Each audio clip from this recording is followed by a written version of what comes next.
The familiar stranger on Maple Street. There was nothing strange about Maple Street. It was quiet, clean, lined with small cafes, a florist, and the kind of bookstore that smelled like nostalgia. I'd walked down it 100 times on my way to yoga, waved to the same elderly couple watering their tulips, ordered the same vanilla chai from the same sleepy barista. And that day, that's exactly what I was doing, until I saw him. At first, my brain didn't register what my eyes were seeing, because it couldn't. Because the man sitting at that sidewalk cafe table, smiling, leaning forward, holding hands with another woman, was my husband. His back was turned at first, but I knew that shirt. I'd ironed it 2 days ago. I knew that watch. It was a gift from me on our 5th anniversary. And when he tilted his head and laughed, that laugh, God, I knew that laugh in the dark, in the rain, in the hospital waiting room when we lost our first pregnancy. I froze. Maybe he was meeting a colleague. Maybe it was innocent. But then she leaned in, touched his face, and he kissed her. Not a polite kiss, not a greeting. A kiss that said, I missed you. My heart stopped, then raced, then did something in between that made me nauseous. I stepped back, nearly knocking over a flower pot. A man behind me mumbled an apology as he steadied me, but I was already walking away, fast. Half in panic, half in disbelief, 100% in shock. I didn't go home. I walked, aimlessly, through streets I suddenly didn't recognize, through thoughts I couldn't silence. When I finally walked into our kitchen, Noah was already home, making pasta, playing jazz, smiling. Hey babe, he said, turning around. How was yoga? I stared at him, at the man who, 2 hours ago, had been holding someone else like he held me every night. And I said nothing, not because I was calm, but because my mind was screaming too loud to form words. That night I didn't sleep. I watched him as he slept beside me. Same arms, same breath, same scent, but none of it felt familiar anymore. The next morning I returned to Maple Street.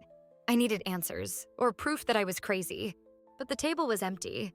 The woman gone. The world pretending it hadn't shattered yesterday. I sat on that same bench across the cafe for over an hour, and then I saw it. Him, walking toward the bookstore, but not alone. With her. Same woman, different outfit. They laughed again. He carried her bag, and then they turned the corner, right into a small alley behind the florist. I followed. Not close, not obvious, but enough. Enough to see them stop at a small brownstone apartment. Enough to see him pull out a second set of keys. Enough to watch him unlock the door and walk in like he'd done it 1,000 times before. I stood there, breath caught in my throat. This wasn't a one-time mistake. This was a life, a second home, just 5 blocks from ours. And the man I had loved for 7 years? The man who slept next to me, whispered forever, and kissed my forehead every morning? He didn't just lie. He built a life just down the street, without me. The apartment with no name on the mailbox, I returned to Maple Street the next morning. Same coat, same shoes, but I was not the same woman. Last night, I barely slept. Every blink was a flash of him smiling with her. Every breath felt like betrayal pressed against my ribs. I had to know more. The apartment was at 42B Maple Street, a modest brownstone tucked behind a florist shop. Its door was unmarked. No name on the mailbox. No buzzer with Jameson or any other name I'd recognize. It was a ghost of a home, hidden in plain sight. I sat across the street, pretending to scroll on my phone. Time moved slowly. 8:32 a.m.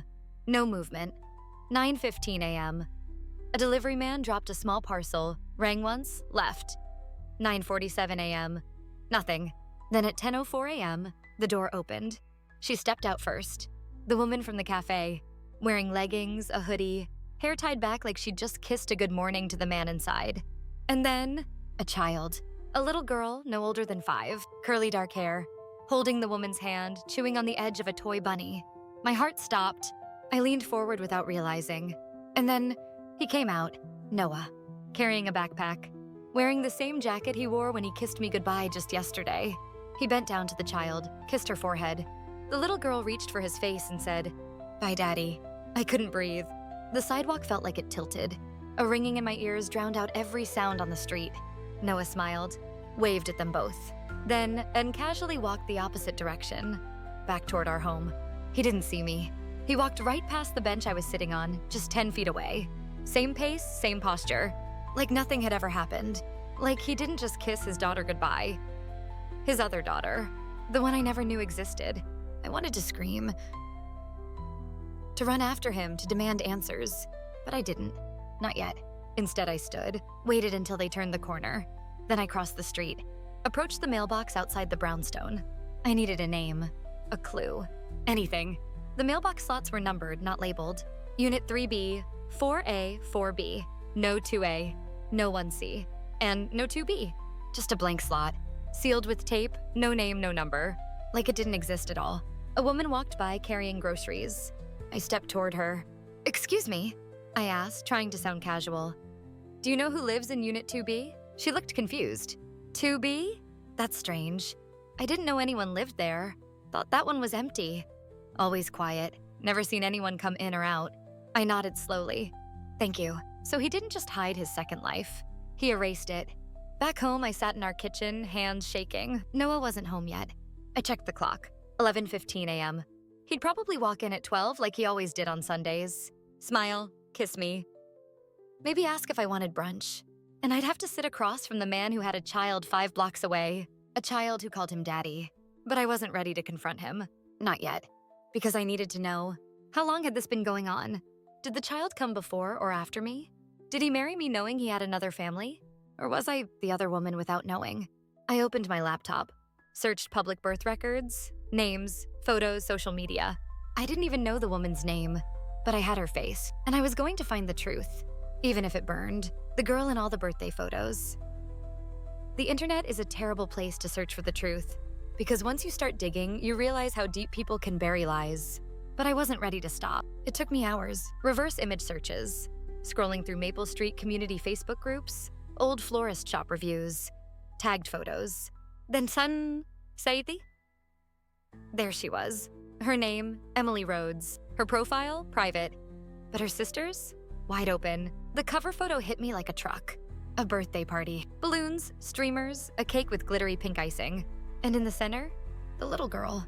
The same one I saw yesterday. The one who called him daddy. She was smiling, wearing a unicorn crown, standing right between 2 adults. One was Emily. The other was Noah. There was no mistaking it. He had one arm around the girl, one arm around Emily, wearing that same navy blue sweater I had bought him last Christmas. They looked like a family. A perfect one. A complete one. My hands shook. I clicked through the album. 6 birthdays. 6 years. And in every single one, he was there. From her first cake smash, to her learning to ride a tiny pink bike, to the most recent post just 3 months ago. Happy 6th to our sunshine girl, you made us a family. Us. They said us. I stared at the screen, heart pounding in my ears. He wasn't just seeing someone. He had been part of an entire second life. 6 years, while married to me. Or maybe even before. I couldn't look away.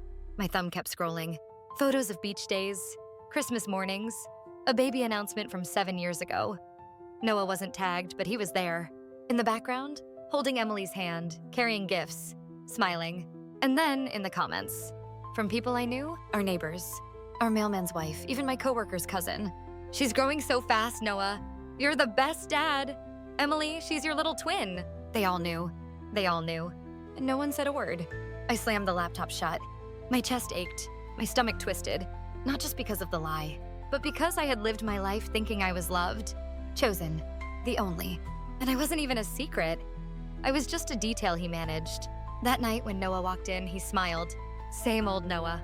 Put his keys on the counter, removed his coat, asked me how my day was. And I said nothing, because if I opened my mouth, I would scream, or cry, or worse.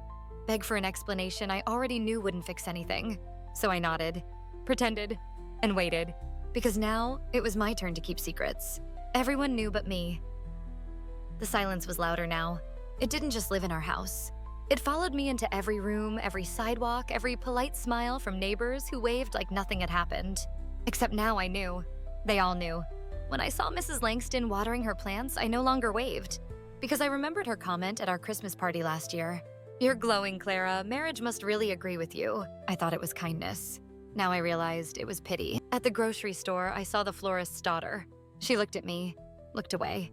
I remembered seeing her behind the counter one day when Noah bought flowers. Said they were for our anniversary, but that day he never came home with flowers. He must have given them to Emily. How many people had watched me live a lie? How many had smiled, chatted, invited us to dinners, all while knowing my husband had another family just 5 blocks away? I was tired. Tired of pretending I didn't know. Tired of playing the role of the devoted wife. tired of smiling at ghosts wearing human skin, so I decided to test the truth. I went back to the same cafe on Maple Street, sat alone, ordered the same vanilla chai, and waited. 30 minutes later, the barista, Jules, brought me a napkin. Not a receipt. A napkin. On it, written in small, shaky ink. "I'm sorry, we all thought you knew." I stared at it. The air left my lungs. She thought I knew? That I had been okay with this? That I was complicit in my own betrayal? I stood, walked out, and just outside I ran into Lisa. It's my coworker. She looked startled. "Oh, Clara, I didn't see you. How have you been?" I stared at her. "Hard. Did you know?" I asked. Straight to the point. She froze. "Clara, Don't lie." Her lips trembled. "I saw photos, months ago, on a friend's page. I thought it wasn't him at first. I didn't want to believe it." I laughed. "Bitter. You didn't want to believe it, so you let me believe the lie instead?" "I didn't know what to say," she whispered. "Try, your husband has a second life, Clara. That would have been a good start." She looked away, and in that moment I realized they weren't protecting him. They were protecting the peace. Their comfort. Their social circles. No one wanted to be the one who shattered my world. So instead, they let me keep living in a snow globe until it cracked on its own. That night, I didn't sleep in our bed. I couldn't. I sat in the guest room. Blankets pulled tight, laptop open, and I started writing. Not to expose him, not yet, but to remember, to document. Every lie, every timeline, every person who stayed silent. Because I wasn't just hurt now. I was angry. And anger, when directed with clarity, is the first step toward power. I was the other woman in my own marriage. The phrase circled my head like a storm I couldn't outrun. "We all thought you knew." And the longer I sat with it, the more another thought crept in. Not they knew. But maybe I was never the wife. That night, I opened my wedding album. Page after page of smiles.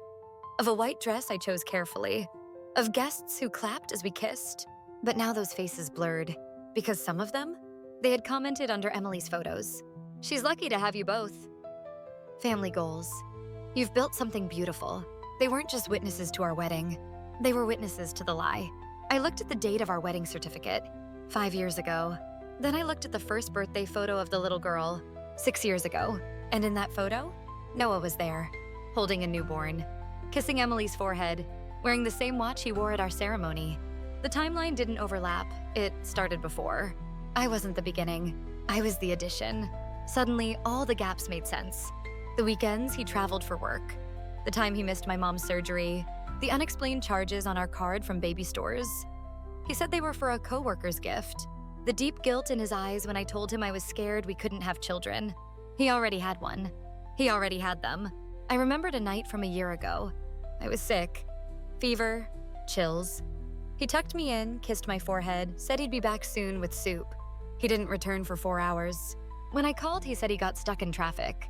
But that night, I felt something off. Like he came back smelling faintly of lavender. Not my soap. Hers. I was the other woman. I was the distraction. The escape. The peaceful one who doesn't ask too much. He married me not to build a life, but to shelter himself from the one he already had. The next day, I walked to the apartment on Maple Street again, but not to confront him. To see it again, with new eyes. To see what I missed. The curtains were open. Inside, a child's drawing hung on the fridge. A picture of 3 people. Stick figures. 1 tall man. 1 woman with long brown hair. And a small girl holding both their hands. Above it, written in bright pink crayon. My family. That's when it hit me. I wasn't drawn in that picture, because I was never meant to be in it. I turned and walked away. Fast. Hot tears streamed down my face, but I didn't wipe them. I let them fall. Because this was the truth, not the sugar-coated one. Not the version people said you'll be okay to. The raw, brutal, silent truth. I was never his forever. Just his somewhere else. That night I packed a bag. Not with clothes. With evidence. Photos, printouts, messages, screenshots. Because the next part of this story, it wouldn't be quiet. If I wasn't his wife, then who am I? I stared at the woman in the mirror. Same face, same brown eyes, same scar above my right eyebrow from falling off a bike at 9. But I didn't recognize her. I whispered to the silence. "Who are you?" And the silence whispered back. Not his. For so long, my identity was wrapped in his name. His voice, his promises, his routines. Mrs. Jameson was how people introduced me. At parties, at work events, in holiday cards. Now it felt like a name someone had stamped on me without asking. A role I auditioned for unknowingly and got cast in, but the script was never written for me. So I started with what I knew. I made a list. On a blank page, I wrote, things that are still true about me. I love coffee with too much sugar. I hum when I concentrate. I cry during animal shelter commercials. I reread books that broke me. I make the best garlic bread. I remember everyone's birthday. I once drove 6 hours just to hug my friend after her miscarriage. I believed in love. I still do. I'm still here. That last one? It made me cry. Because surviving doesn't feel loud. It feels like brushing your teeth even when your hands shake. It feels like making your bed even though no one will see it. It feels like saying I'm okay, and meaning I'm not broken. I walked into the closet. Our closet. His clothes still there. His cologne. The cufflinks I gave him. The tie he wore the day he said, I do. And I realized this wasn't my space anymore. It never really was. So I took out a suitcase. But not to leave. To reclaim. I packed only my things. Clothes that made me feel like me. Books he never touched. Shoes he hated but I loved. I even put in the candle I used to light when he wasn't home. Because that scent? It was always mine. Later, I walked into the kitchen, poured myself a glass of wine, sat in silence, then 9. Then picked up my journal again. This time, I didn't write a list. I wrote a letter.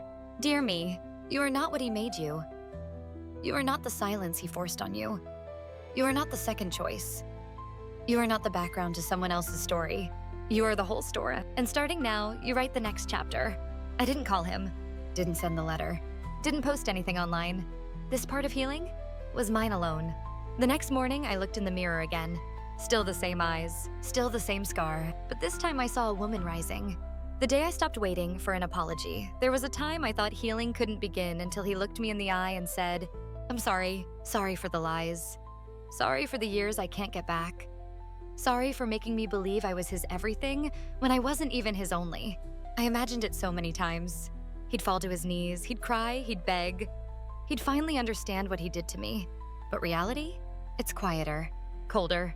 He still hasn't said it. Not directly, not sincerely, not in a way that felt like truth. And last night, I realized something that shook me more than any betrayal. I don't need his apology anymore. Because what would it even fix? Would it erase the years I doubted myself? Would it undo the nights I waited for him to come home while he was kissing a child I didn't know existed? Would it take away the shame I felt when I realized everyone around me knew and said nothing?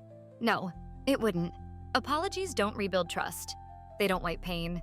They don't refill the spaces where love once lived.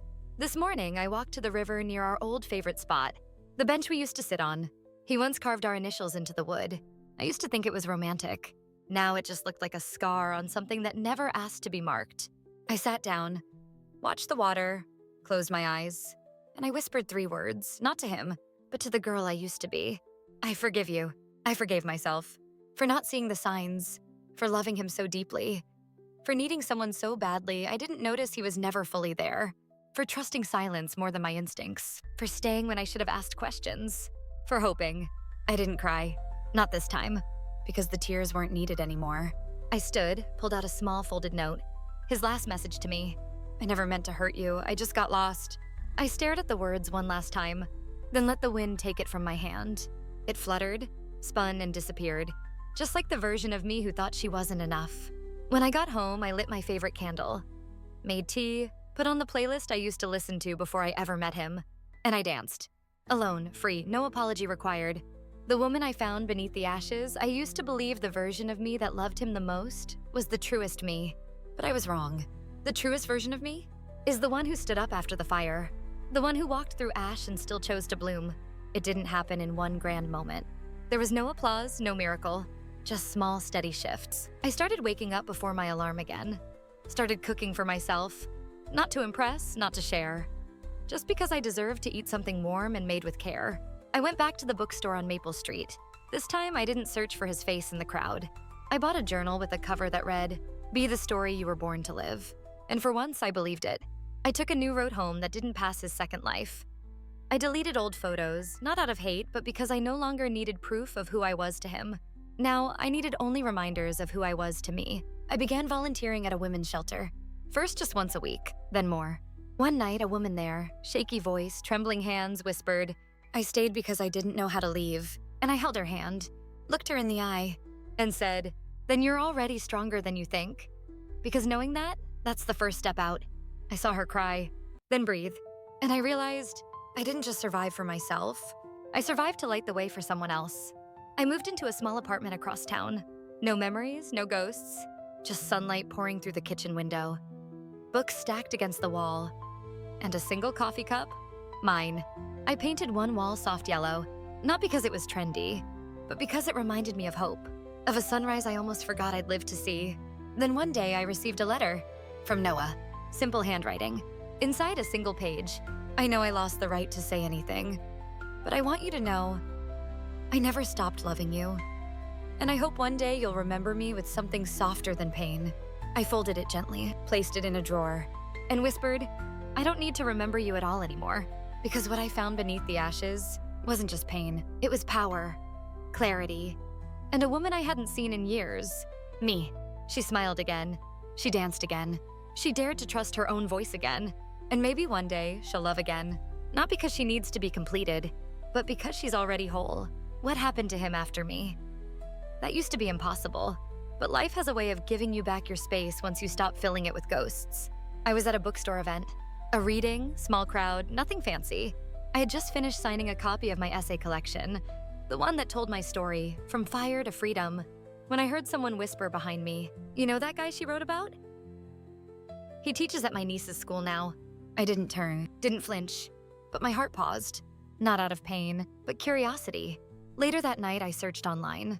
Not to stalk, just to know. He worked as a part-time music teacher at a local elementary school.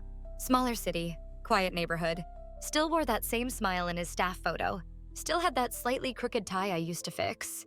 And then I saw the school's blog post. Mr. Jameson hosts Father-Daughter Day. There he was, holding the hand of a girl I now recognized. She was taller, older, laughing with him in the photo.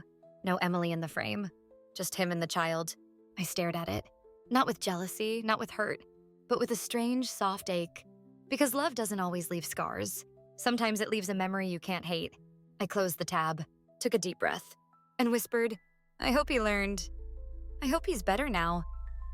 But even if he is, I'm glad he's no longer mine to prove it to. The next morning, I lit a candle, the same one I always light when I'm writing something hard. I wrote in my journal. He kept going, so did I. But I didn't just continue. I transformed. A week later, I received a letter. No return address. Inside, just one sentence. Thank you for setting me free by letting go. No name, but I knew. And I smiled. Because in the end, the best kind of closure isn't someone else saying sorry. It's you realizing you no longer need them to. I was never just his wife. I was always me. They called it a storytelling night, a space for women who had walked through storms and were now ready to talk about the thunder. I almost didn't go. Not because I wasn't ready, but because some stories, they don't feel like they're meant to be told in front of strangers. They feel too raw, too sacred. But then I remembered something I had written months ago. You didn't survive this just for silence. You survived it to speak. So I went, wearing the navy dress I once wore to his work gala. Except this time, I didn't wear it for him. I wore it for me. Because I looked good in it. Because I felt strong in it. Because this was my night. The host introduced me. Our next speaker is a writer, a survivor, and a woman who redefined what it means to burn and rebuild. Please welcome, Clara Jameson. I walked up, not shaking, not nervous, just steady, like I'd waited my whole life for this exact moment. I looked at the crowd, saw strangers, women holding tissues, men sitting next to them, some with guilt in their eyes. And I began. I used to be someone's wife, and I thought that was the most important thing about me. Silence. I was wrong. I told them everything. How love turned to betrayal. How trust became smoke. How I lived just blocks away from a truth that had its own zip code.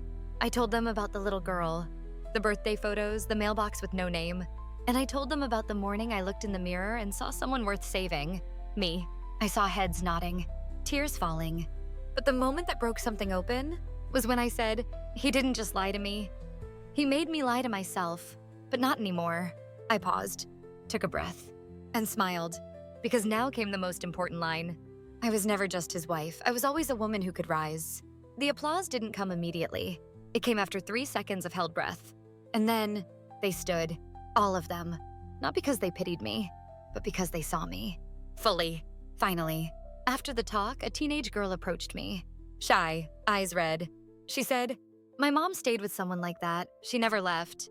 But I think I will. I hugged her tight. and whispered, "Then you already broke the cycle." That night, I walked home alone. Sky full of stars, shoes in hand, dress wrinkled, heart whole. I wasn't a wife anymore. I wasn't betrayed anymore. I wasn't healing anymore. I was healed.